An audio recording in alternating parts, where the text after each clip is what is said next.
How do we know that cave drawings aren't ancient doodles by bored cavemen kids? Removed. Not the question you're asking, but an interesting related fact worth sharing, I think. Early cave paintings in Europe are potentially animated. First clues to this are stone discs on strings that have a drawing on either side. When spun, the two drawings seem to show an animal galloping, etc. Thought to be an early form of a toy. There are many cave paintings in Europe that show animals with too many legs. For a while, researchers struggled to figure out why. But when viewing the cave paintings under the flicker of lights of a burning torch, the drawing came to life, showing one form, then another animation movement previously unseen under the solid light of electricity the researchers usually utilized. https://wondergressive.com/30000-cave-paintings-are-actually graffiti, Nothing to do with cave kid graffiti, but cool nonetheless, I hope. Wow, this is the coolest thing I've seen on Reddit in 2021. Thank you for sharing this. It's crazy to me how amazing human creativity is. Humans are cool, my dude. Our biggest evolutionary advantage is our respiratory system. Out of every land creature on Earth, a fit human, and I don't count myself amongst the fit category, is capable of outrunning any other creature.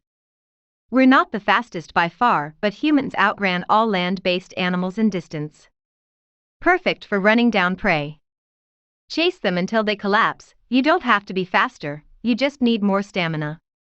Our lungs, amongst all animals, also fare best in smoky environments. Great for sleeping by the fireside, fire which kept away predators, and more importantly to our ancestors, kept away mosquitoes. Respiration was our edge on survivability, and became our strongest trait. Forget walking upright, opposable thumbs and all that, they're great, but we share those with other apes. Our respiratory system launched humans from dumb hairless apes to quantum theory. https://www.ncbi.nlm.nih.gov/pmc/articles/pmc39261130.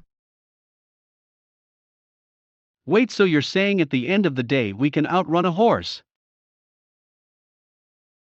As an example, the Western States 100 race started out as a horse event until someone decided to see if he could beat the horses on foot. He did, and the event turned into just a human running race. https://www.wsare.org/how-it-all-began. Edit, there is still a group in Africa that does what is called persistence hunting, where they basically run after their prey until it dies of exhaustion.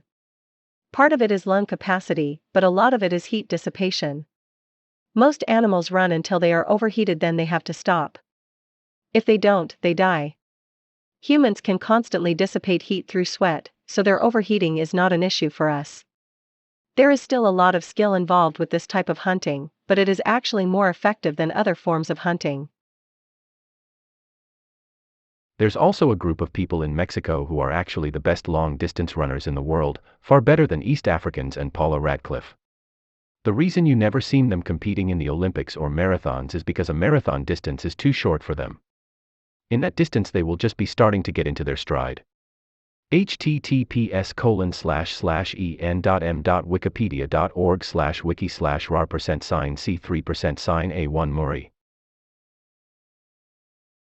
Probably how high up the wall it is. Two kids in a trench coat. Some people in this thread are being dismissive of your question, but it's a perfectly valid one.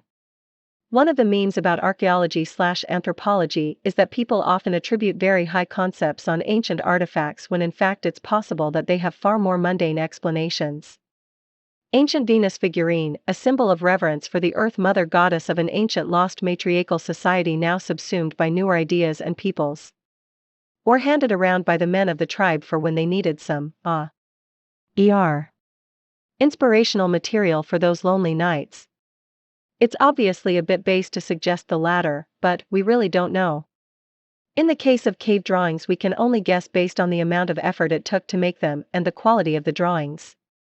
Many of these paintings were done deep in caves, where no natural light exists, indicating some substantial degree of effort would be required to gather materials, obtain light sources, and then enter and execute the drawings.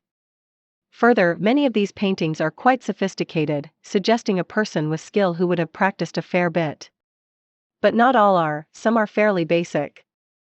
So overall we think that most of these meant a lot to the people painting them, and that they had to put in a fair degree of effort to create them. Combined with the high degree of sophistication of some of them, then it's enormously unlikely they were all just casual doodles. The artistry, techniques, and significant effort involved. Bored kids certainly might have made some markings, but each painting would have meant gathering ochre and other materials, spending effort to grind it and prepare other ingredients to make different specific pigments, adding stuff to make a durable paint, in many cases traveling way down in cave systems, then carefully scraping the rock surface to contour and prepare it, then making amazing art that seems to move under torchlight. It fits a lot more with a ritually significant activity worth investing considerable resources and practice than it does with kids larking around. Bro, our internet service went down one afternoon, and after a brief hour of boredom my oldest child launched into a flurry of activity, built a castle using every pillow and blanket in the house, turned stuffed animals into mummies with painter's tape, and dug a hole in the backyard. Never underestimate how much work a child is willing to do when they are bored.